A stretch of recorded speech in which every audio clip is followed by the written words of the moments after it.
Mesdames et messieurs, bienvenue à cette autre édition de Laval et compagnie. Chaque semaine à l'émission, on vous parle de l'actualité lavalloise sous toutes ses formes, culturelles, communautaires, sociales, politiques, ainsi que le monde des affaires. C'est tout ça, Laval et compagnie et plus encore.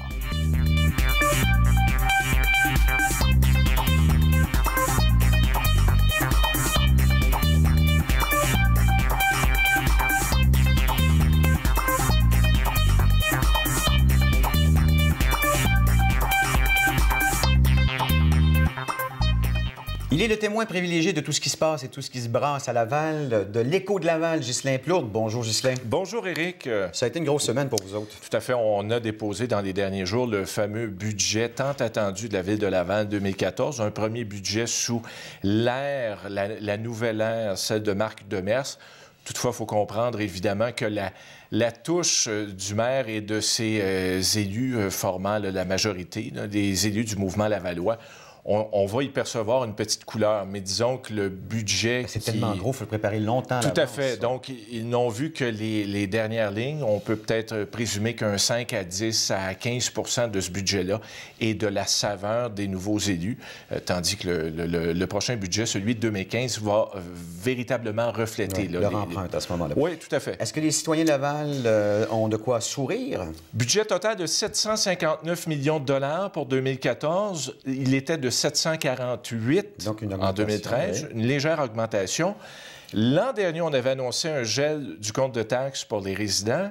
Et cette année, il y aura à nouveau un autre gel. Ah oui, quand même. Et des discussions qu'on a eues avec le maire, ce qu'on peut vous dire, c'est que j'ai l'impression que les fonctionnaires ont eu à retravailler à leur planche à dessin le budget qu'on a d'abord présenté parce que selon ce qu'on a pu présumer des entretiens avec le maire de Mers, c'était peut-être pas ce qui était prévu à l'origine dans le budget 2014, mais finalement, on va geler la taxe pour les résidents. Également, remboursement de la taxe d'eau pour les aînés. Ça, c'est une mesure qui est populaire depuis quelques années ici à Laval. Et ce que le mouvement lavallois avait annoncé en campagne électorale, donc, le transport gratuit pour les aînés dans les autobus de la Société de transport de Laval, également, c'est à venir au cours de 2014. Ça fait du bien de voir des promesses qui se réalisent, hein? Oui. C'est rare, mais ça arrive. 1 500 000 $ donnés à 17 élus qui sont sortants. Oui, tout à fait. C'est la Commission municipale du Québec. Dans les dernières actions qu'elle a posées, elle vient à peine de quitter Laval, mais elle a autorisé donc le paiement de ses primes de départ et allocations de transition à 17 anciens élus. Parmi ceux-ci, Basile Angelopoulos qui part, disons-le, avec la plus grosse indemnité, 179 000 $ et quelques sous. Il faut comprendre qu'il était conseiller municipal depuis 1997, vice-président du comité exécutif. Il avait également d'autres fonctions importantes, notamment à Laval Technopole. Parmi les autres qui reçoivent également des indemnités acceptables, il y a Jean-Jacques Beldier, conseiller municipal de Laval-les-Îles depuis le milieu des années 90 et qui était président de la STL. Lui quitte avec 167 000 $. Est-ce que l'administration présente avait dit qu'ils allaient abolir cette clause-là? Les allocations de transition qui ne sont pas obligatoires selon la loi. Les primes de départ, elles, doivent être versées. Les allocations de transition, ce sont en fait des allocations votées par le conseil municipal par une loi. La nouvelle administration de Marc Demers songe sérieusement à abolir ces allocations. Évidemment qu'elle a été mise un peu devant le fait accompli là, au cours des dernières semaines. Un petit calcul rapide. Au cours de la dernière année, si l'on calcule également les montants versés aux anciens maires, Alexandre Duplessis, Gilles Vaillancourt et l'ex-conseillère Sylvie Clermont, en allocation de transition et primes de départ, Laval aura versé près de 2 millions de $. OK, je vais respirer par le nez. Tout à fait. Ghislain, on se donne rendez-vous la semaine prochaine? Exactement, oui. on sera fidèle au poste. OK, et entre-temps, vous pouvez lire Ghislain et tous ses autres collègues de l'Écho de Laval sur le site Internet de l'échodelaval.ca. Sinon, il y a la version papier aussi. Distribué tous les mercredis. Merci, Ghislain. Bonne semaine. Salut.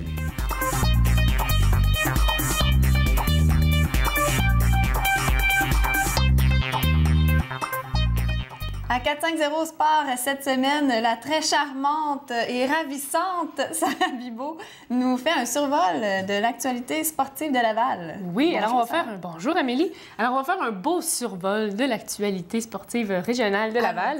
Avec le football? Oui, on débute avec le football. Donc, je te pose une question en débutant. Quelle est la plus belle façon de terminer sa saison sa deuxième saison avec le Rouge et Or de l'Université de Laval? Bien, je présume une victoire. Bien, une victoire, mais c'est pas une seule victoire, c'est bien remporter la Coupe Vanier. Alors, Okay. Et c'est ce que Pierre-Luc Caron a fait. Donc, Pierre-Luc, un athlète originaire de la ville de Laval, il a remporté la Coupe Vanier. Alors, tout cela s'est déroulé le 23 novembre dernier au stade TELUS Université Laval. La formation québécoise de l'université, donc qui vient de la ville de Québec, a remporté le match de la finale. C'était contre les Dinos de l'Université de Calgary par le pointage de 25-14 et ce devant, attention, 18 543 spectateurs. Oh, wow, OK, ça a beaucoup de succès quand Oui, même. donc c'est presque 20 000 spectateurs, tout ça pour une finale de la Coupe. C'est le fun d'avoir autant de partisans comme ça. Et donc, il s'agit de leur 8e titre national au Rouge et Or de l'Université Laval. Et Pierre-Luc, un ancien des Loups de Curie-Antoine Labelle, il a eu son mot à dire dans cette victoire. Lui qui est spécialiste des longues remises, il a dû rester concentré pendant le match malgré ses mains gelées. Le pauvre, il avait les mains très gelées, même s'il joue avec des gants, là, c'était une journée froide. Donc, Caron a aidé le botteur Boris Bédé à égaliser le record de Chris Milo avec 5 placements lors de la rencontre, ce qui n'est pas rien. Pierre-Luc a été utilisé sur les unités spéciales et il dit qu'il a bien aimé remporter les grands honneurs, et ce devant ses partisans. Donc, c'était les partisans de l'université qui étaient là. Et c'était une ambiance, là, pour le citer, c'était une ambiance malade. Ah, ça devait. Il ne devait pas faire chaud pour les gens dans les Non, mais stades. c'était quand même le 23 novembre, donc fin novembre. Il commençait à faire un petit peu plus froid. Donc, pour la saison 2014, Pierre-Luc souhaite que son entraîneur l'utilise à toutes les parties comme secondaire extérieur et il dit qu'il va travailler très fort pour y arriver. Bon, mais on lâche pas, Pierre-Luc, Oui, ça alors, va bien? Ben oui, on salue Pierre-Luc. D'ailleurs, Ben je suis allée au secondaire avec lui. Ah oui, Donc, vraiment? OK. allô, Pierre-Luc. c'est bien. On poursuit au football. Donc, le porteur-ballon étoile des Nomades du Collège Montmorency, Gabriel Parent, a finalement décidé de poursuivre sa carrière et c'est avec les Carabins de l'Université Montréal. L'Université de Montréal. Donc, Gabriel a connu une excellente saison avec les Nomades et il a été approché par 3 universités francophones différentes. Il dit qu'il a hésité entre le Rouge et Or de l'Université de Laval, dont on vient de parler, et les Carabins de l'Université de Montréal. Afin de prendre sa décision, bien, il y a son entraîneur Paul-Édie Saint-Vilien qui l'a aidé à prendre un petit peu de recul, évaluer les pour et les contre de la situation avant de s'en aller officiellement avec une équipe. Paul-Édie connaît bien les 2 équipes. Il a joué à Québec et il a coaché à Montréal. Et c'est lui qui l'a aidé à prendre sa décision. Alors, aussi, le fait qu'il ait rencontré le coordonnateur offensif des Carabins, ça lui a permis de confirmer son choix. Il a décidé de rester à Montréal, tout d'abord parce qu'il va être bien encadré pour ses études, pour son sport, et puis ses parents vont être plus proches de lui aussi pour l'appui. Hein. La famille, c'est très important aussi. On dirait que le programme d'études est complètement secondaire. C'est juste l'équipe de football. Ben oui, ben d'abord, c'est un athlète, mais Oui. ensuite, le programme d'études et ses parents vont l'appuyer. Il y a aussi son coéquipier, Will Altema, qui a choisi les Carabins, donc les 2 vont pouvoir jouer ensemble. Rappelons que le joueur, donc Parent, a été tenu à l'écart au jeu durant 2 rencontres en raison d'une mononucléose. Oh. Mais tout de même s'il a été tenu à l'écart, il a terminé au premier rang du circuit collégial Division 1 avec des gains de 973 verges, 10 touchés et 122 courses. Donc, il est le numéro 1. C'est un exploit parce que c'est long à guérir une mononucléose quand même. Tout de c'est même. pas rien.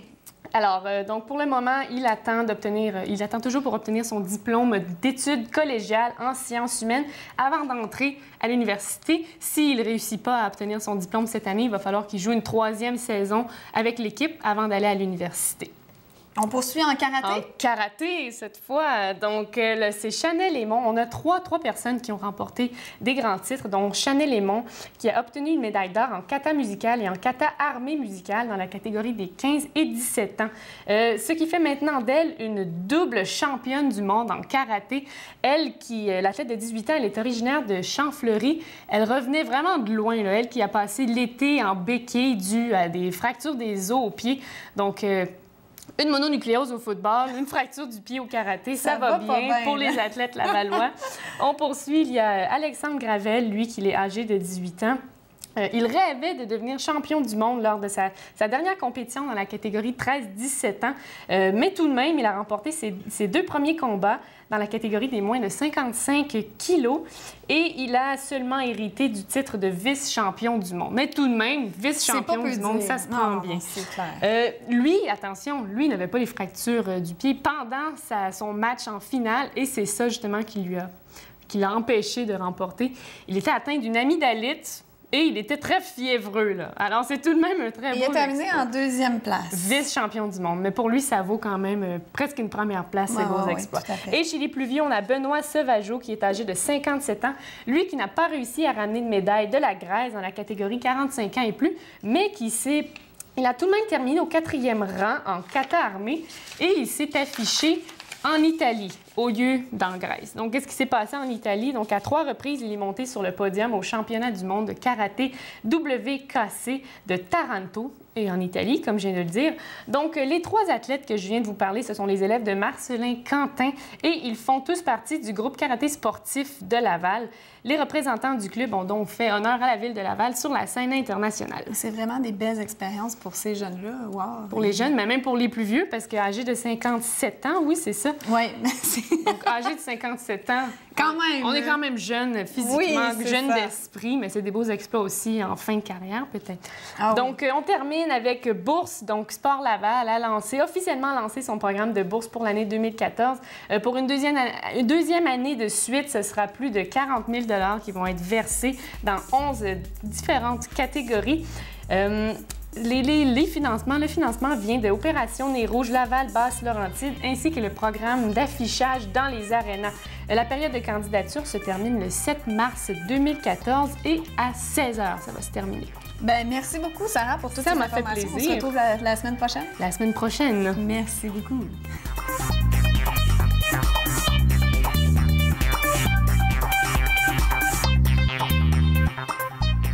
La pire chose qui puisse arriver lorsqu'on est parent, c'est qu'un de nos enfants soit gravement malade. Et le pire encore, c'est qu'il meurt suite à cette grave maladie.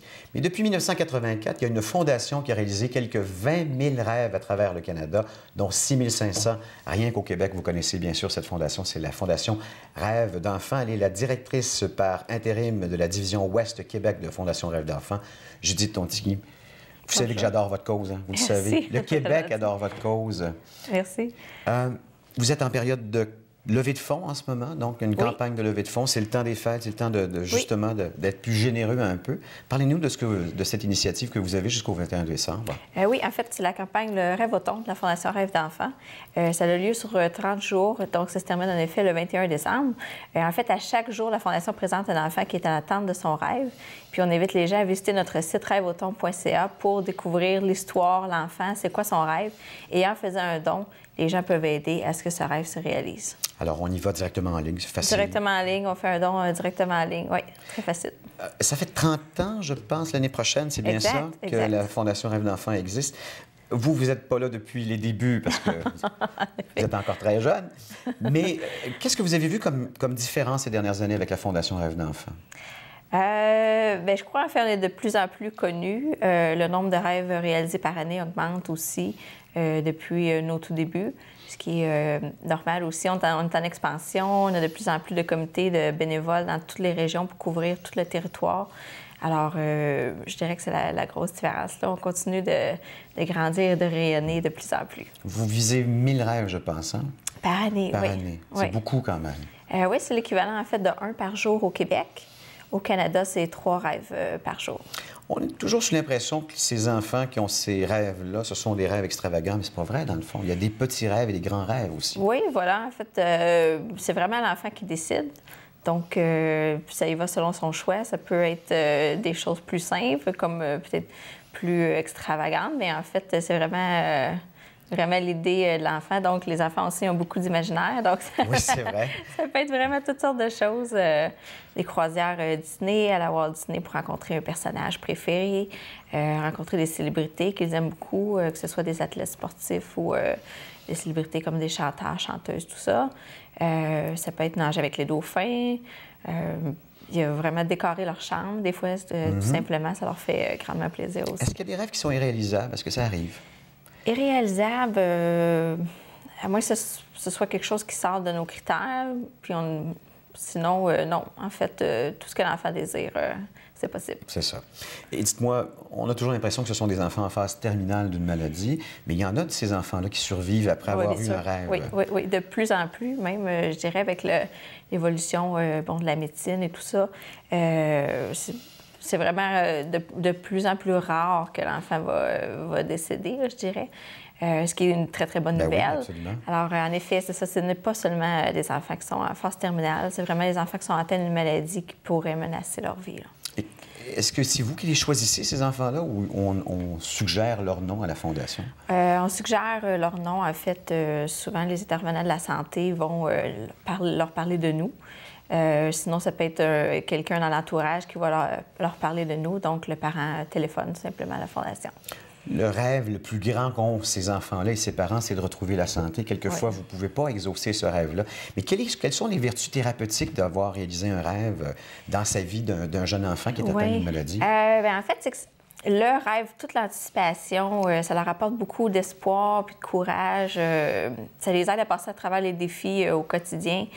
Juste de penser à ce moment-là, ça les aide. Puis même après, les enfants vont souvent nous dire que même encore quand ils ont des moments un petit peu plus difficiles, de repenser à leur rêve qui était tellement magique pour eux, puis un moment fantastique, ça les aide encore à ce jour-là. Et puis, il y a un ourson en plus qui s'appelle Rêveur, c'est ça? Oui, Rêveur. Parlez-nous qui est un lion, en fait, parce que le lion, justement, représente beaucoup le courage. Ben oui. Et puis, c'est un peu le symbole là, de la Fondation, parce que la Fondation, au fond, on leur apporte espoir et courage à ses enfants. Donc, le lion aussi est très représentatif, puis chaque enfant de rêve en reçoit un. Et puis, on peut voir, là, il le traîne partout. Il dorme avec, et puis c'est vraiment leur toutou, là. Donc, jusqu'au 21 décembre, c'est le rêvoton.ca. .ca où on peut donc faire des dons en ligne, sinon à l'année longue. Oui, à l'année longue, si vous visitez notre site rêvedenfant.ca, vous pouvez voir tous nos événements pendant toute l'année, faire un don en ligne, puis voir toutes les façons de nous supporter. Vous êtes extraordinaire, Rêve d'enfant. On vous adore, Merci. on vous adore continuer Merci. encore, surtout de sauver ces enfants-là avec ces rêves-là. Merci beaucoup. Merci, Judith.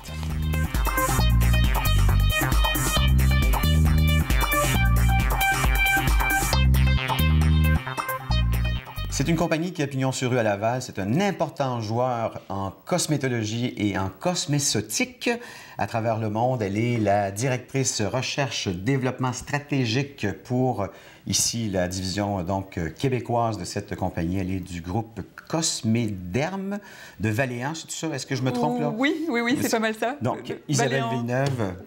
Bonjour. Bonjour. Parlez-moi de votre compagnie, parce que c'était les laboratoires de Dr Renaud, et maintenant, c'est ça, donc cette compagnie. Exactement. Elle n'a pas changé de vocation. Non, du tout. C'est une compagnie qui existe au Québec donc depuis 50 ans, qui a été fondée donc par deux Québécois qui avaient rencontré le Dr Renaud à Paris au début des années 60. Le Dr Renaud qui avait déjà fondé, on va dire, le laboratoire Dr Renaud international. Et en fait, c'est ça. Donc, depuis 50 ans établi au Québec. Et il y a 4 ans, on devient partie du groupe Valéan Pharmaceutique. Qui est une compagnie américaine. Qui est une compagnie, qui a son siège social à Laval, justement, juste à côté de chez vous. Donc, c'est l'autoroute 15, c'est ce qu'on voit sur le bord de l'autoroute? Voilà, tout à fait. Okay. Et puis, cette année, donc, nous changeons de raison sociale. Laboratoire Dr Renaud Inc. devient Valéan Groupe Cosméderm. Sinon, les produits restent. Oui, tout à fait. Donc, l'appellation Dr... Oui. Oui. Alors, on a notre gamme Laboratoire Dr Renaud, donc, qu'on distribue, qu'on crée, qu'on développe, qu'on fabrique et qu'on distribue depuis 50 ans maintenant au Québec. Et, peut-être d'autres projets qui vont s'ajouter. Mais notre raison d'être demeure toujours la même, c'est-à-dire une entreprise donc, qui est au service de l'esthéticienne, qui place l'esthéticienne au centre de ses activités et donc qui apporte tout ce qui est support, produits, outils pour lui permettre d'avoir du succès dans ses affaires. Ce qui a beaucoup changé, c'est qu'au début, c'était cosmétique, puis maintenant, c'est même un peu pharmaceutique, ces produits-là. Oui, Ils ont des vertus au niveau de la santé, même de la peau en général. Absolument. Puis le docteur Renaud, au départ, c'était un dermatologue, et il a voulu, dans la gamme Laboratoire Dr Renaud, unir la dermatologie et l'esthétique. Donc, on reste vraiment très attaché à nos premières amours, si vous voulez. Et avec la gamme Dr Renault, qui sont des produits très, très innovants, très performants, très, je veux dire, scientifiques, on a vraiment une belle empreinte au Québec et dans le reste du Canada. Et comme je le disais tout à l'heure, d'autres projets probablement. Vous êtes en recherche et développement? Oui. On cherche les grandes tendances qui s'en viennent au niveau de ces produits-là? C'est sûr qu'il y a toujours des tendances, mais il faut se méfier des tendances passagères, des modes, voilà, c'est ça. Mais il faut savoir saisir l'opportunité scientifique, vraiment l'ingrédient ou le type de mélange qui vont nous conduire aux résultats qu'on recherche en permanence. Est-ce que vous développez à Laval? C'est vendu à travers le monde? Alors, nous développons à Laval, oui, dans nos locaux qui sont sur le bord de l'autoroute 15. Et c'est vendu, nos produits sont vendus en Amérique du Nord et également en Asie. Et quelles sont les grandes tendances en ce moment dans votre domaine? Est-ce qu'il y a des grands changements? Oui, il y a toujours des éléments qui apparaissent nouveaux et qui représentent un gros potentiel pour nous. Donc, par exemple, les cellules souches, ça fait déjà plusieurs années qu'on utilise ces précieux ingrédients. C'est des ingrédients d'origine végétale qui protègent nos cellules souches à nous. Et puis, bon, les peptides qui restent toujours très, très forts. L'acide hyaluronique aussi qui revient parce que c'est un ingrédient qu'on a longtemps utilisé en cosmétologie. Mais aujourd'hui, on a vraiment des nouvelles formes d'acide hyaluronique qui permettent d'atteindre des résultats encore plus spectaculaires. Est-ce qu'on revient à la base, si on veut, des ingrédients au niveau naturel ou justement on développe des molécules de plus en plus en laboratoire? C'est sûr que la nature reste toujours une source inépuisable d'idées, etc.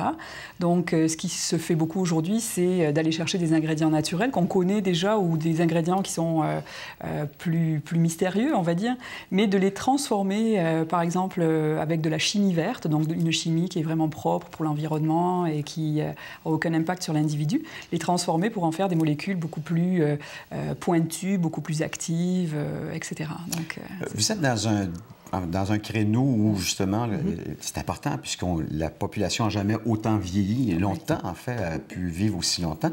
Est-ce qu'on adapte ces produits-là au vieillissement de la population, sûrement? Oui.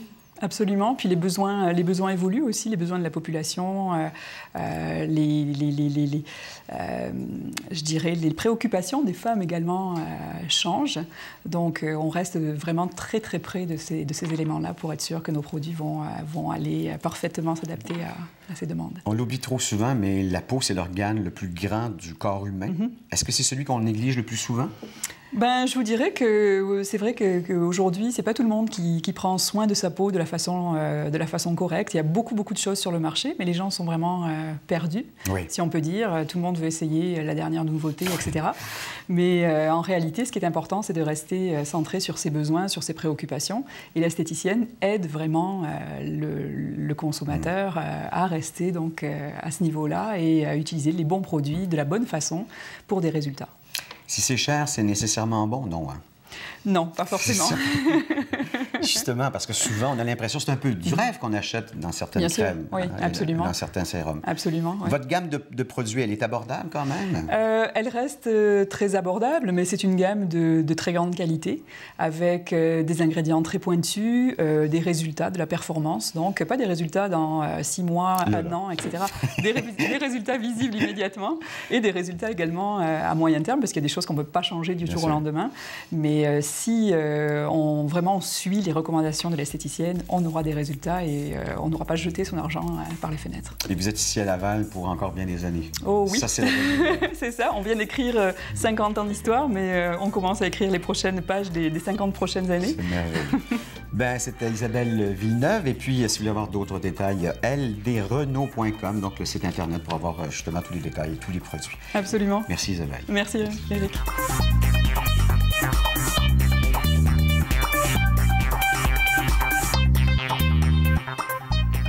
L'humoriste Sugar Sammy est en tournée présentement à travers le Québec avec pas un, mais 2 spectacles. Donc, il y a En français, s'il vous plaît, que Anne-Marie Kirouac est allée voir. Il y a également You're Gonna Rire, qui est en français et en anglais. Celui-là, je l'avais vu, je l'avais aimé, mais Bon, sans plus.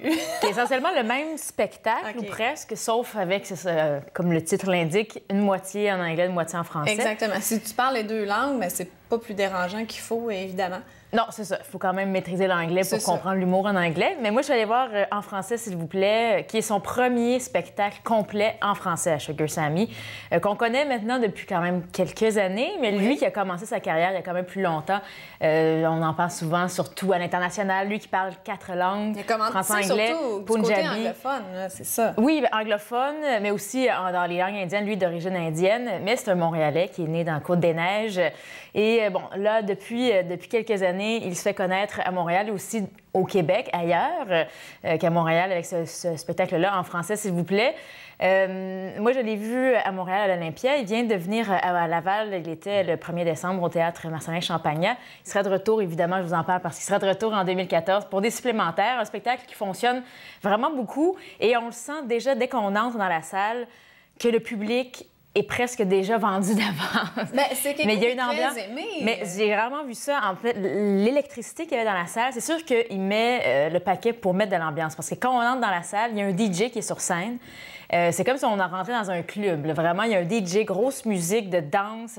Donc là, déjà, les gens sont dans l'ambiance. Il réchauffe les gens tout de suite. Là. Oui, donc là, il y a le DJ pendant une bonne demi-heure. Après ça, il y a une première partie. Stéphane Poirier, un humoriste qui fait sa première partie, un petit 15-20 minutes. J'aime bien, lui. Oui, c'est correct. C'est sûr, c'était une première partie. Mais c'est quelqu'un de solide, mais c'est un humour, peut-être un peu convenu dans les blagues. C'est quelque chose des petites anecdotes. Mais bref, on sent qu'il est quand même... que les gens... Enfin, ça riait énormément. Et c'est dur de faire une première partie, surtout d'une grosse vedette. Et les gens riaient beaucoup, beaucoup. Donc, j'ai dit, OK, le public est déjà prédisposé. Ouais. Et quand Sugar Sammy arrive, c'est drôle parce que Stéphane Poirier, qui le dit lui-même, là, il mesure 5 pieds 3. Et là, quand Sugar Sammy entre sur scène, lui qui est 6 pieds, je sais pas combien, 3, 4, là, on sent le changement. Et Sugar Sammy a une présence, un charisme indéniable. Dès qu'il entre sur la scène, on sent qu'il y a quelque chose qui se dégage de lui. Tu sais. Vraiment. Et avec sa grandeur, mais aussi son... sa personnalité. Déjà, sa prestance, il arrive sur scène. Et c'est un spectacle à la stand-up, comme tu aimes bien. Comme je les aime. Pas de mise en scène, pas de décor, presque pas de musique, sauf à la fin quand il revient, juste pour dire qu'il est appuyé. Il y a vraiment juste lui seul. C'est lui seul, un micro, il est là, puis comme je te dis, il n'y a pas de mise en scène, il bouge. Il a comme une posture, il est très mou sur scène. Il est souvent... il a un petit soin. Il est grand, mais ouais, il aime ça être mou. Mais donc, il nous raconte, bien sûr, qu'il parle de Montréal, du multiculturalisme. Lui, comme je l'ai dit, d'origine indienne. Donc, il nous parle de Côte-des-Neiges, comment ça se passait à l'école, avec, bien sûr, des pointes sur différentes ethnies, comme lui s'appelle. Lui qui est un autre, parce qu'il revient beaucoup sur la question de l'identité. C'est central dans le spectacle. Lui qui, dans les petites cases... disait que, par exemple, les Indiens, parce que souvent, il y a la case blanc, noir, autochtone ou autre. Il dit, moi, je suis un autre. Puis il y a même à un moment donné, un petit passage dans le spectacle où il parle de l'identité puis du désir de créer une nouvelle identité québécoise, de rendre un nous commun. Tu sais, c'est vraiment un bout presque sérieux où tu sens que il appelle à une appartenance générale au Québec où toutes les ethnies, toutes les origines seraient ensemble pour redéfinir une identité québécoise. Et là, ce bout-là, tu fais OK. Surtout que c'est une petite réflexion. En ce moment. Bien, c'est sûr. Mais là, après ça, c'est peut-être au tiers du spectacle. Et là, après ça continue. Et c'est là que j'ai des réserves dans le spectacle parce que beaucoup de gens vont dire, bon, lui, d'origine indienne, c'est correct, il peut parler des ethnies, il peut être à la limite raciste dans ses propos parce que lui-même appartient à ceux qui sont autres. Mais ça, des fois, c'est un peu facile de dire ça dans le sens que c'est pas parce que toi-même, tu vis d'une communauté culturelle que tu peux te permettre de dire n'importe quoi sur les autres. C'est pas n'importe quoi, mais il y a des petits commentaires des fois qui... des préjugés, puis on dirait qu'en les soulignant, il fait juste engraisser des préjugés qu'on peut avoir. Par exemple, je vous dis un exemple, il dit que lui, il est déjà sorti avec une musulmane, mais qu'il ne se marierait pas avec une musulmane parce que s'il y avait un enfant avec elle, et là, il l'appelle Mohamed, j'aurais toujours peur de Mohamed. À chaque fois, par exemple, il dit, si Mohamed, à 3 ans, me demande des batteries, il va me dire, pour faire quoi? T'sais, pour faire exploser un truc. Ouais, comme si tous les Arabes, les Mohamed, étaient des terroristes qui allaient faire exploser un truc. C'est drôle, mais à un moment donné, tu te dis, OK, ça veut dire que dans sa tête, finalement, tous les Arabes ou tous ceux qui s'appellent Mohamed sont dangereux, à la limite. C'était un humoriste blanc qui disait ça, c'est ça, fait que là, exactement. Et même chose quand il fait des commentaires sur les femmes. Parce que, bon, comme je disais, lui dit, moi, je ne sortirai pas avec une musulmane. Moi, je veux vraiment me marier avec une Québécoise. Mais là, il demande au public, sont comment les femmes québécoises? Et là, les gens crient des choses. Comme je disais, le public est vraiment participatif. Et là, les gens crient, mais pas des choses très flatteuses. Je vous épargne un peu les détails. Je garde la surprise. Mais les femmes québécoises, là, selon ce que les gens disent, on n'a pas bonne réputation. Non, on est comme toutes des folles, qui chialent tout le temps, qui pour n'importe quelle raison, puis ça continue comme ça. Donc là, on se dit, qu'est-ce qu'ils trouvent de bon là-dedans? Et ça s'arrête comme ça. Son jugement des femmes, c'est vraiment... Okay. On sait que oui, c'est de l'humour, c'est bien drôle. Parce que souvent, les humoristes vont avoir un punch après pour ridiculiser les hommes. Bien, tu vois, ça, exactement. Ça, il le dit lui-même. Moi, je ferais pas ça. D'habitude, les autres humoristes, après avoir fait des blagues sur les femmes, disent « Bon, mais les hommes, nous, on est comme ci, comme ça. » Il dit « Moi, je vous ferai pas ça. Moi, je suis pas de même. Okay. » Fait que là, c'est vraiment... OK, ça veut dire que l'homme est là. Il y a beaucoup d'autodérision, mais il y a aussi un petit côté... Mais on sent que... Puis bon, Sugar Sammy, c'est un fédéraliste convaincu. Ça revient beaucoup dans le spectacle. Il rit de tous les souverainistes québécois, ceux qui ont voté oui au référendum. On le sait, sa fameuse blague de dire qu'au Québec, il y a 2 catégories de personnes, ceux qui sont éduqués, bien élevés, et ceux qui ont voté oui. C'est bon, ça, c'était quelque chose qui... Okay, mais c'est juste que des fois, on dirait qu'il va pas assez loin dans ses réflexions. Ça s'arrête au premier degré, où les gens rient, mais on se dit, où il veut en venir avec ça. C'est ça, c'est pas il parce est comme que... sincère, là. C'est comme s'il croyait mais vraiment. c'est douteux et à la limite, des fois, comme je dis, un peu raciste, sexiste, et c'est pas parce que lui est d'origine indienne qu'il peut tout se permettre. Mais bref, vous allez passer un bon moment. Ça, c'est vrai qu'il y a des bons bouts, même si j'ai des réserves sur ses intentions. Sugar Sammy. Un Rachid Badouri un peu plus hardcore. Ouais, mais juste pour dire que c'est des communautés culturelles. Lui-même, il ridiculise un peu Rachid Badouri. Bref, vous pourrez le voir à Laval, au Théâtre Marcelin-Champagnat, le 31 janvier 2014 et à la Salle André-Mathieu, 14 et 15 mai prochain. Donc, réservez ça. Il parle beaucoup des régions aussi. Pas sûr que les gens des régions... En tout cas, je serais curieuse de savoir comment ils prennent le spectacle parce que c'est, encore une fois, pas très flatteur. Mais on passe quand même un bon moment. Bon, ben merci beaucoup, Anne-Marie. À la semaine prochaine. Ouais.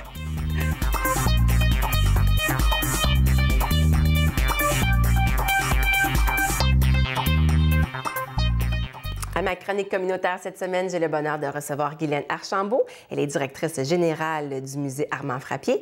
Bonjour, Mme Archambault. Bonjour, Martine. Merci de me recevoir. Bien, ça me fait un grand plaisir.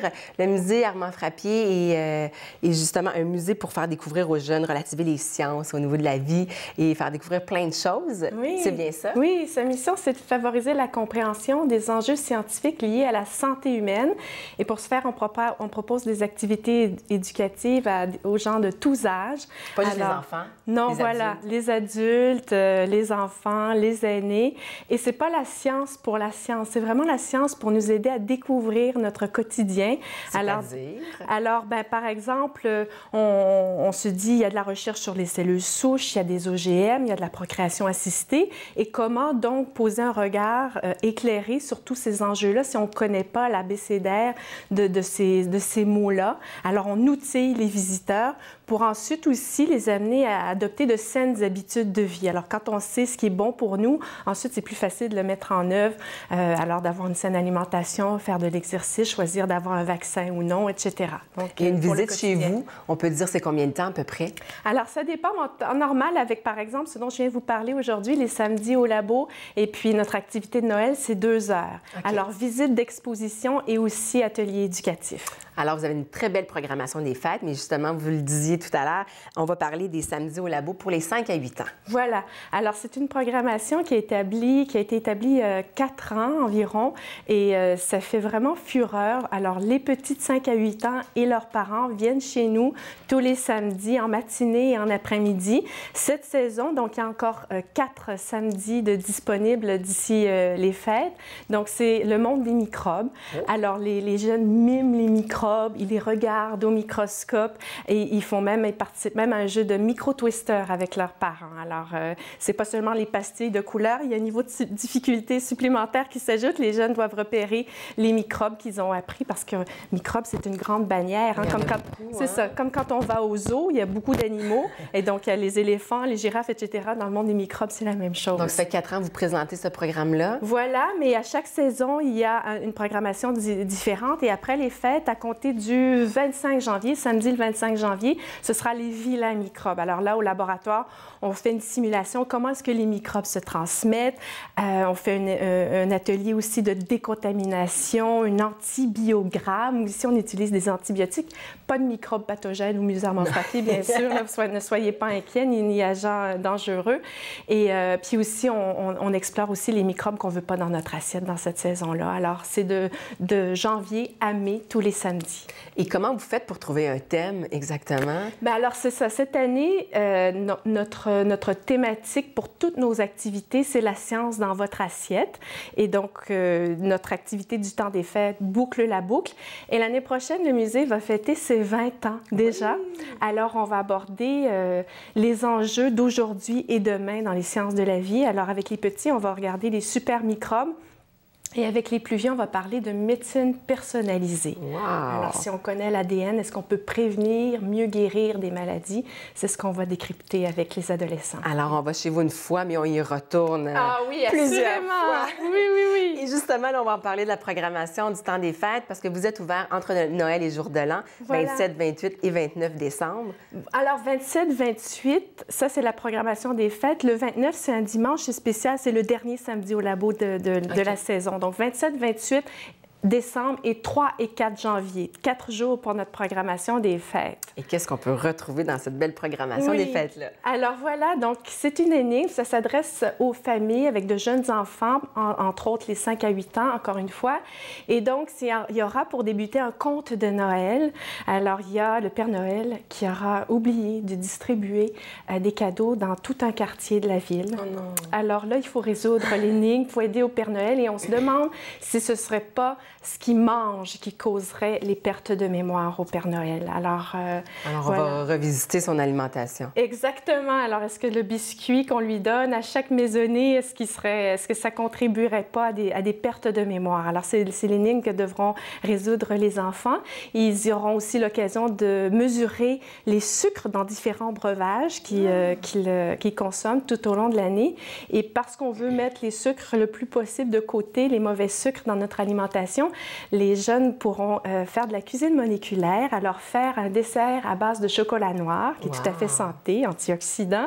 Et qu'ils vont pouvoir manger, j'imagine? Oui, ou encore, ils vont le mettre dans un contenant et décorer le contenant. Ils vont pouvoir l'offrir à un ami, à un être cher, peut-être un ami qui aura pas reçu les cadeaux du Père Noël à cause de la perte de mémoire du Père Noël. Oui. Voilà.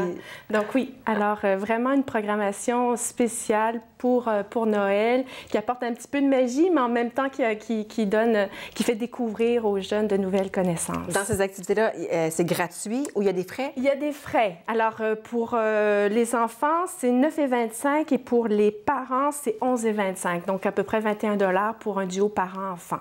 Et on parle de 2 heures à peu près. Oui, un bon 2 heures, oui, d'activité. Est-ce qu'on doit réserver à l'avance? Oui. Alors, parce que les gens doivent arriver en grand nombre. Pendant les fêtes, donc, il y a deux ateliers à chaque jour, de 10h à midi et de 13h30 à 15h30. Et donc, on s'inscrit sur le site Internet du Musée Armand Frappier. Je peux donner l'adresse? Oui, allez-y. www.musée-afrappier.qc.ca. Il reste encore des places? Oui, bien sûr. Oui. Mais dépêchez-vous, parce que ça va se remplir assez rapidement. Voilà, on peut aussi téléphoner au 450-686-5681, poste 4676, et c'est Caroline qui va prendre votre réservation. Excellent. Quelle belle activité dans le temps des fêtes pour amuser nos jeunes. Tout à fait. Et apprendre aussi en même temps. C'est super important. Voilà. Madame Archambault, merci beaucoup. Ça fait un plaisir de vous avoir. Merci à vous. Elle est de retour à l'émission cette semaine pour une autre chronique beauté. Odile Chevassu, bonjour. Allô, Amélie. Ça va bien? Ça va toujours bien, toi? Oui, ça va bien. Je suis vraiment contente parce que là, tu deviens chroniqueuse régulière à l'émission. Bien oui, puis c'est agréable de la faire avec toi. Oui, en plein ça. Donc, cette semaine, tu nous suggères des suggestions cadeaux, justement.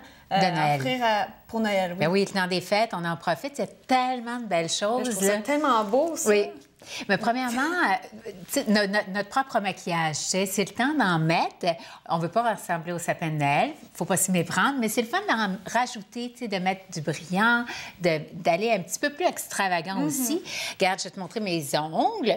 J'ai mis du vernis. Ça à l'écran, mais c'est vraiment beau, là. Oui, bien, tu vois, ça, j'ai mis un vernis Avon simple. Et tu as beaucoup de vernis, beaucoup de compagnies qui font toutes sortes de de gloss, de paillettes, de choses comme ça. Et tu peux en mettre juste sur un ongle, 2 ongles. Tu t'amuses à juste ajouter, faire des petits Mais ajouts. ça fonctionne comment? Ça, tu colles dessus? Non, Ou tu fais des petits points? Non, ça, c'est vraiment une bouteille. OK. Et à l'intérieur, tu as tous ces petits... c'est dans un liquide. Alors, tu fais juste l'appliquer comme un vernis. C'est Ça, fantastique. c'est celui-là. Mais avant, tu offres aussi, regarde, un petit ustensile comme ça. OK. Et bien, ça, je t'ai montré l'image parce que c'est plus facile à voir. Regarde sur l'image, tu as un côté qui a une petite boule et de l'autre côté, tu as le petit pinceau. Alors là, tu peux t'amuser à faire une lettre, tu peux t'amuser à faire des petits pois, tu peux t'amuser à faire ce que tu veux. On peut se permettre, c'est le temps des fêtes. Oui. Comme tu dis, on peut en mettre un peu plus. On s'amuse. Oui, c'est ça. On s'amuse. Puis tu as des collections, tu sais, comme personnelles, que c'est facile, c'est Jean Coutu, c'est pas cher, ils t'offrent plein de... Toi, tu as tous les vernis brillants ici, tu as du or, du argent, donc tu peux en rajouter des fois sur ton vernis naturel que tu mets déjà, ou tu peux faire juste, encore là, une petite touche, un ongle ou deux. Personnel aussi fait, tu vois, un petit... Ça, c'est un gloss? C'est Ah un non, c'est un mascara pour les cheveux. Oh! Alors là, si tu veux t'amuser à mettre de la couleur, une mèche pour les cheveux, encore là, tu c'est t'amuses. le Oui, puis tu as différentes Même quand c'est pas le temps des teintes. fêtes, c'est mignon quand même. Oui, c'est ça, mais là, bon, tu t'amuses. Et c'est facile, ça, soit pour nous ou pour mettre dans les bas de Noël. Tu as toujours le petit gloss très brillant, que ça aussi, tu t'amuses. Hein? Tu peux le mettre juste comme ça. Ça te donne juste un petit peu de glossy dessus, de pétillant. Ou encore là, tu mets ton rouge à lèvres, puis tu rajoutes ça ici par-dessus. Fait que ça, c'est, tu vois, pour les maquillages, j'ai fait facile pour nous à ajouter ou facile à mettre dans les bas de Noël. Oui, c'est toujours des beaux cadeaux à recevoir. On en achète de toute façon, les femmes, des produits comme ça. Donc, on n'en a jamais trop. On n'en a jamais trop, exact. Oui. Pour mettre dans l'arbre de Noël, tu as toutes sortes de petits trucs aussi que tu peux ajouter dans l'arbre. Écoute, ça, c'est chez Sephora. C'est des fossiles avec la petite colle. Tu as le petit gloss de Sephora aussi que tu retrouves. Puis ça, tu les accroches directement dans l'arbre. Fait que tu les trouves, tu les découvres. C'est amusant. J'adore ça. Fruits passion, même chose, des boules de Noël qui t'offrent. Alors, boules de Noël, tu as les sels de bain et tu as aussi pour le bain, mais en liquide que tu mets. Tu les accroches, puis après ça, ben, tu les gardes. Double. Exactement, c'est très mignon. Et déco et pratique aussi. Là, chez Sephora, je suis allée parce que tu as plein de cadeaux, des ensembles spécifiques pour Noël. Alors, je vais t'en montrer plusieurs. Tu as des trousses tout le temps qui sont faits. Tu vois, ça, c'est la collection de Ole Henriksen. Je te laisse l'ouvrir. Tu as plein de produits, puis c'est ça, on aime ça, les filles. Bien, justement. Si je recevais ça en cadeau, je serais vraiment excitée. Bien, c'est ça. Tu as tous les petits produits. Tu vois, tu as la lingette, un produit hydratant. Ici, bon, ils te le disent, les 3 produits. OK, oui. Et aussi, tous les ensembles cadeaux, c'est souvent que tu as beaucoup plus pour ton argent à l'intérieur. Alors, tes valeurs sont plus, puis c'est agréable. Tu as un petit coffre que tu gardes aussi. Super pratique. Après. Alors, dans les collections toujours de Sephora, ici, elle, j'aime toujours ce qu'elle fait. Regarde le glamour. Tu sais, c'est une fille, Kate Von... Ah, la tatoueuse. Exactement. OK. Exactement. Elle est tatoueuse, puis elle a sa collection de maquillage. Elle a un très, très beau design. Alors, tu l'as dans le... Tu as le boîtier, puis moi, j'ai ici le... Il y a des couleurs, il y en a pour tous les goûts, pour tous les kits qu'on peut avoir dans nos parties. Puis c'est le fun de recevoir ça, tu sais. Vraiment, tu as tout ton mélange qui est prêt pour les fêtes. Des couleurs très glamour en plus. On ne voit pas à l'écran, mais c'est brillant. C'est très beau. Ici, tu as une autre petite boîte que je vais te faire prendre aussi parce qu'elle est plus près de toi, de bénéfices. Ouvre-la aussi, encore là, tu as plein de produits à l'intérieur. Fait qu'on aime ça, la boîte. Tu peux la garder, la conserver, mettre autre chose dedans après. Puis, bon, ben, tu as tous les produits qu'on aime. Évidemment, tu as le mascara, tu as ici, tu vois, pour tes pores de peau. C'est pour se donner un petit teint, je crois. Oui, bien, ça, c'est parfait aussi pour Noël. Tu mets un petit teint, puis... Belle boîte, déjà. Prête à offrir, très colorée. Et la boîte est magnifique en plus. Oui, tout à fait. Loche, tu connais Loche?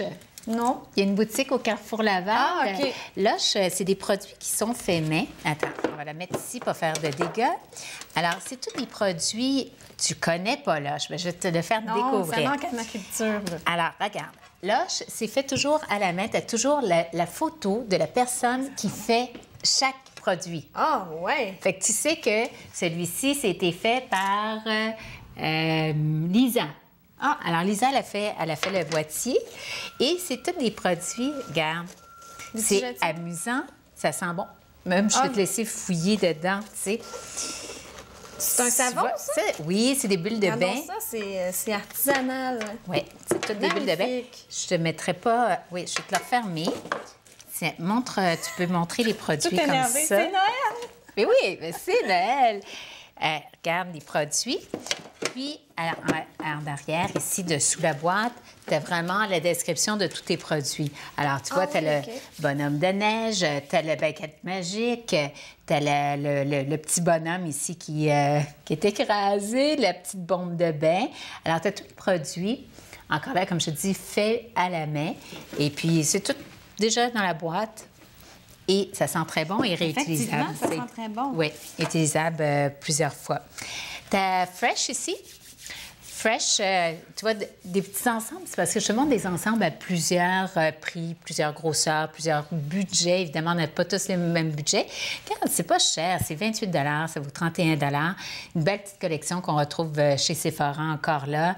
Tu as trois petits produits. Tu mets ça dans le bas de Noël et puis voilà. Une marque que j'adore, Shumera, c'est encore, tu peux acheter des petits produits, soit cheveux, soit visage, tu fais un ensemble. Si tu vas dans le parfum, tu vas dans les nouveautés, tu as un beau Tom Ford. Oui, c'est ça, tu peux le prendre à la vente. Sens-le, tu vas voir, il sent vraiment, c'est Black Orchidée. Bois voluptueux avec aussi des fruités. Oui, OK. Oui. Oui, ça sent très bon. À la maison, vous pouvez pas le sentir, là, mais c'est vraiment magnifique. Quand on offre des parfums, on essaye de savoir la fragrance que la personne aime, si elle aime les sucrés, les boisés. Et tu vas dans les nouveautés aussi, justement. C'est toujours plus délicat, hein, un parfum, effectivement, d'offrir ça en cadeau. Oui, oui. Et puis, tu vois, tu sais, tantôt dans les marques de personnel, tantôt, je voulais te montrer. Ça, c'était de... Nos grands-mères utilisaient ça. On peut s'en saupoudrer dans le décolleté ou même dans le visage. Et même dans les cheveux. Tu peux en mettre dans les cheveux, alors ça te fait... Puis c'est trop mignon. Oui, moi, je trouve que ça fait vraiment comme nos parents, nos arrière-grands-parents. Puis c'est personnel, donc ça ne doit pas être si cher. Mais non, c'est ça, facile à trouver, très, très facile à trouver. Et quand j'aime aussi toujours la Cucina, Fruits et Passion, c'est des endroits faciles à aller, puis c'est des cadeaux faciles. Cadeau d'hôtesse, tu sais, quand on est reçu, c'est du travail, hein, aller, tu sais, Noël, faire le... Alors, c'est la moindre des choses d'apporter un petit cadeau d'hôtesse. Puis regarde, Cucina, là, tu te trompes jamais parce que ça, c'est de l'utilisation. C'est des produits de consommation, mais qui sont beaux, qui sont magnifiques. Il y a toujours des fragrances particulières aussi pour le temps des fêtes. Et ici, tu vois, tu en as un avec givré aussi, que ça, tu peux mettre dans la salle de bain avec la fragrance. Tu mets les petits bâtonnets, ça sent toujours bon. Et j'en ai un autre aussi. C'est original, ça fait changement d'une bouteille de vin quand on est invité quelque part. Bien, justement, puis la bouteille de vin, tu tombes bien parce que ça... C'est un hasard. C'est un hasard. Mais ici, tu vois, j'ai la bouteille de la Cucina. C'est beau, ça. Tu la portes dans le sac comme ça, qui est déjà là. Et c'est un sac qui est isomère pour remettre tes bouteilles de vin et pour transporter après ça tes produits. Il est très beau, en plus. Oui. Alors voilà, j'espère que je t'ai inspirée. Bien, tout à fait. Je suis très inspirée. Regarde, je te donne... Moi, j'adore, tu sais, les produits de Caudalie. Je les aime beaucoup, beaucoup, beaucoup. Tu les retrouves aussi chez Sephora. Mais ça, regarde, c'est une belle petite eau pour ceux qui partent en voyage aussi. Alors, eau rafraîchissante Caudalie, elle sent super bon. Envoie un petit spray, tu vas voir comment c'est magnifique. Tu peux l'utiliser pour rafraîchir après le maquillage aussi. Puis, si vous partez en voyage, bien, dans la valise facile. Odile connaît tous les produits de beauté au monde. Mais j'ai la chance de les recevoir. Je suis gâtée. Et, voilà. Merci beaucoup, Odile. C'était fort intéressant. J'espère que ça vous a inspiré à la maison des beaux cadeaux à offrir à Noël et d'autres moments de l'année aussi. Oui, et pour nous et pour tout le monde. Mais merci beaucoup. Merci.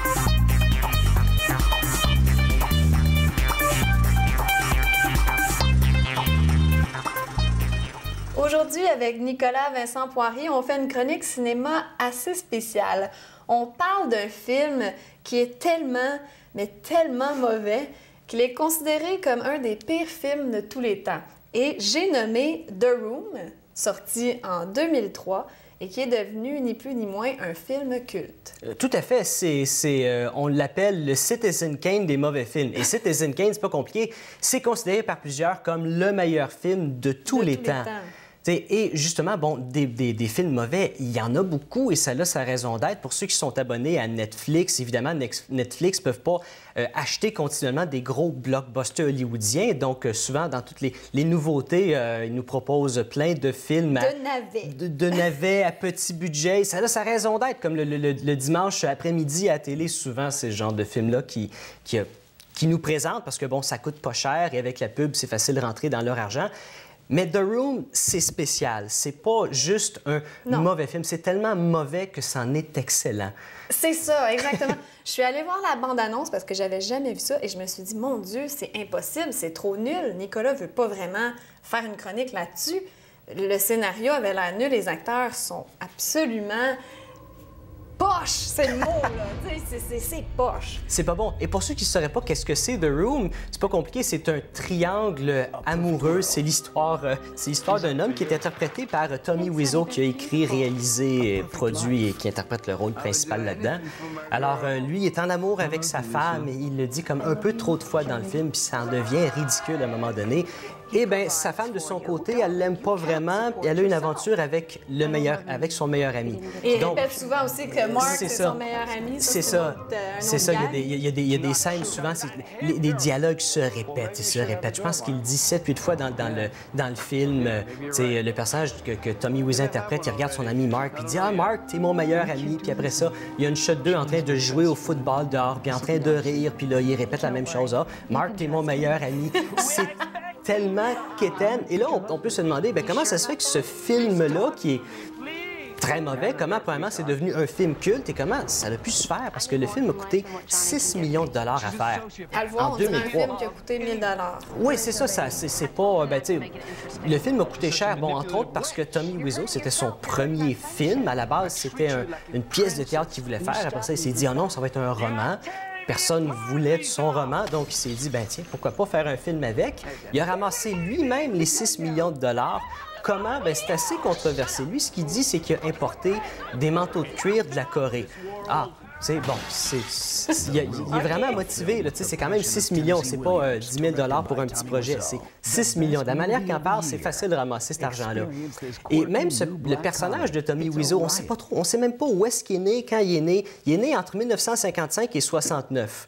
On regarde sur Internet, des fois c'est 55, des fois c'est plus. Bon. C'est comme un être mythique, ce gars-là. Oui, Moi, il me fascine. Je suis tombée en amour avec Tommy Wiseau. C'est que le gars se prend énormément au sérieux dans sa démarche parce que c'était un drame, ce film-là. Et c'était sa première réalisation.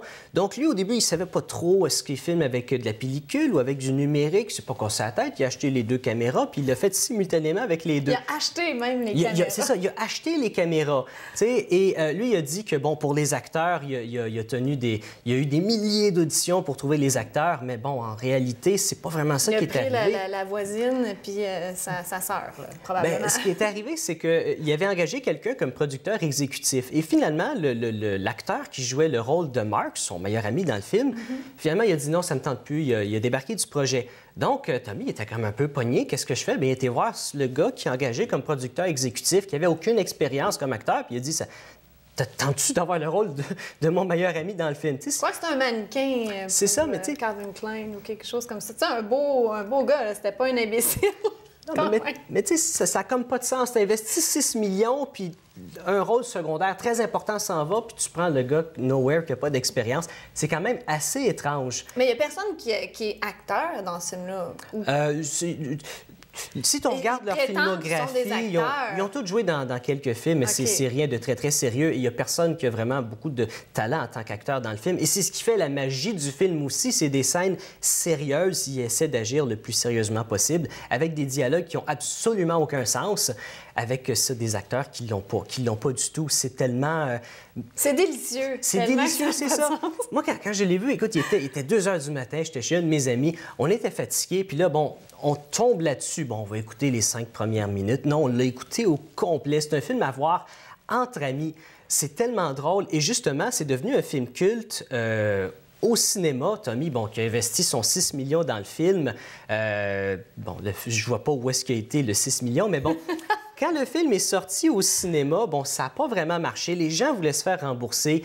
Il a loué un panneau publicitaire pendant 5 ans pour afficher le film. C'est pas quelques mois comme n'importe quel gros film, c'est 50 ans. Ça doit être cher en plus. Ça doit être très cher, mais bon, il doit vendre beaucoup de manteaux de cuir. C'est devenu comme une attraction touristique même. Là. Oui. Les gens se faisaient poser à côté du billboard. Et ce qui est arrivé dans les cinémas à un moment donné, c'est que, bon, il y a quelqu'un qui a été le voir, puis il a dit à ses chums, il faut regarder ça en gang, c'est vraiment bon. Et là, il y a eu du bouche à oreille. Et là, tranquillement, pas vite, bien là, Tommy Wiseau se faisait appeler. Puis bon, on veut en avoir plus. Il a commencé à faire d'autres présentations. Bon, c'est un film culte maintenant. On peut acheter des produits dérivés. Il est présenté encore un peu partout dans le monde. Oui, il a fait des tournées internationales pour présenter son film. Il est présenté à chaque mois à Los Angeles. Et souvent, même Tommy Wiseau va durant ces présentations-là, puis il répond aux questions des fans. Il a l'air sympathique. Il a l'air très, très sympathique. Il se prend très au sérieux, mais il a l'air le fun. Il n'a pas l'air d'avoir de malice, ce monsieur. Non, du tout, du tout. Mais tu sais, justement, comme juste son personnage qu'il interprète dans le film, bon, on se demande, y a-tu pris une partie de cet argent-là pour s'acheter de la drogue? Parce qu'il a l'air gelé la moitié du temps. C'est vrai, c'est vrai. Mais oui, il y a eu plein de produits dérivés. Il y a des ballons qu'on peut acheter, comme la fameuse scène de football qui n'a aucun sens dans le film, des figurines, il y a eu des livres, des jeux vidéo même que j'ai entendu dire. Bref, c'est un film à voir, The Room, qui a été fait en 2003 par Tommy Wiseau. C'est mon nouvel amoureux. Alors, allez voir ça sur YouTube, je crois. Ou... Faites votre recherche, vous allez trouver. Merci, Nicolas.